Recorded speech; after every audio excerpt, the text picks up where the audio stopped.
وزیر اعظم عمران خان نے منگل کی شام قوم سے خطاب کرتے ہوئے بتایا کہ پاکستان میں تاحال لاک ڈاؤن کا فیصلہ نہیں کیا گیا ہے کیونکہ لاک ڈاؤن کی صورت میں ملک کی معیشت کو ناقابل تلافی نقصان پہنچنے کا خدشہ ہے اور فی الحال ملک میں حالات ایسے نہیں ہیں کہ اتنا بڑا خطرہ مول لیا جائے۔ وزیر اعظم نے مزید کہا کہ ان کی حکومت نے اسی وقت اہم اقدامات اٹھانا شروع کر دیے تھے جب چین میں کورونا وائرس سے متعلق اولین رپورٹس موصول ہوئی تھیں۔ عمران خان کا کہنا تھا کہ یہ وائرس خطرناک ہے لیکن صرف 2 سے 3% افراد کو اسپتال جانے کی ضرورت پیش آتی ہے اور زیادہ تر لوگوں کو یہ زیادہ نقصان نہیں پہنچا سکتا۔ قوم کو تسلی دیتے ہوئے انہوں نے کہا کہ ہم سب مسلمان ہیں اور ہمیں اللہ پر یقین ہونا چاہیے کہ موت اپنے وقت پر ہی آئے گی۔ یہ تمام دعوے اور دعائیں توقعات کے بالکل عین مطابق تھے۔ پاکستان میں کم ہی لوگ تھے جنہوں نے امید رکھی ہوگی کہ وزیر اعظم اس حوالے سے بہترین بریفنگ کے بعد ٹی وی پر خطاب کے لیے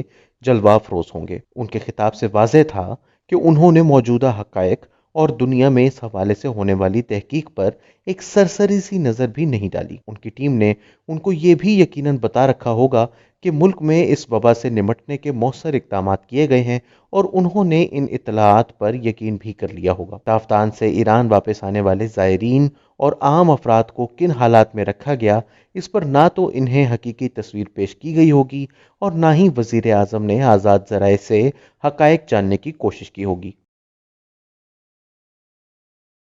تافتان بارڈر پر اب سے 3 ہفتے قبل 300 افراد تھے۔ ان کے لیے صرف 100 کمبل تھے اور انہیں بغیر کسی اسکریننگ کے یہاں رکھا گیا تھا۔ ایک ایک کمبل میں 3 افراد سونے پر مجبور تھے۔ اس کے چند روز بعد ان افراد کی تعداد 1000، پھر 2000، پھر 4000 اور اب 9000 ہو چکی ہے اور حالات بدستور دگرگوں ہیں۔ یہ بات وزیر اعظم عمران خان کے علم میں تاحال نہیں آئی ہے کیونکہ ان لوگوں کا کوئی ذکر ان کے خطاب میں موجود نہیں تھا۔ اس پر یہ دعویٰ کہ اقدامات بہت اچھے تھے بھی وزیر اعظم کی لا علمی کو ثابت کر رہا تھا۔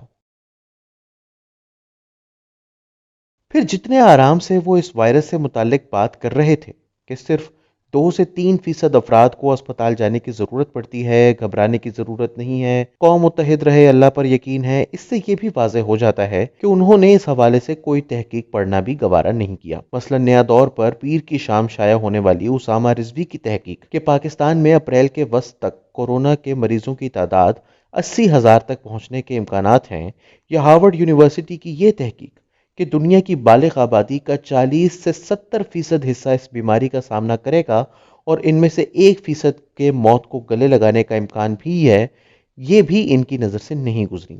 اس کا واضح ثبوت منگل کی صبح قوم سے خطاب سے قبل نشر ہونے والا ان کا یہ بیان تھا کہ جمعے کی نماز کو جاری رکھا جائے گا، لوگ بس جلدی سے جا کر نماز پڑھ کر آ جائیں۔ ایک ایسا شخص ہی دے سکتا تھا جسے کورونا وائرس کے پھیلنے کے طریقہ کار پر واجبی سی معلومات بھی نہ ہوں۔ یہ وائرس چھونے، کھانسنے، چھینکنے، حتیٰ کہ ایسی چیزوں کو چھونے سے بھی پھیل سکتا ہے جنہیں کسی متاثرہ شخص نے چھو رکھا ہو۔ یقیناً وزیر اعظم ان حالات سے مکمل بے خبر تھے۔ ان کے وسیم اکرم پلس نے تو جمعہ چھوڑیے روزانہ باجماعت نماز کو معطل کرنے سے بھی انکار کر دیا۔ ایسے میں اگر اشرف آصف جلالی کہتے ہیں کہ سنی کانفرنس کریں گے اور کسی کو کورونا نہیں ہوگا تو یہ ان کا حق ہے۔ جس ملک میں حکومت اس حد تک غیر سنجیدہ ہو وہاں خود کو عالم دین کہنے والوں کو کون روک سکتا ہے؟ حقیقت یہ ہے کہ ٹامس پیویو ماڈل کے مطابق اگر کسی ملک میں 94 مصدقہ کیسز موجود ہوں تو دیگر ممالک سے حاصل کیا گیا ڈیٹا یہ ثابت کرتا ہے کہ اس ملک میں اصل تعداد 736 ہوگی، جبکہ ایک دن بعد 807، 2 دن بعد 1019، ایک ہفتے بعد 2480، جبکہ ایک مہینے بعد یہ تعداد 79,419 تک پہنچ چکی ہوگی۔ حکومت نے پہلے تافتان بارڈر کی صورتحال پر توجہ نہ دے کر ملک میں کرونا وائرس کو خود دعوت دی۔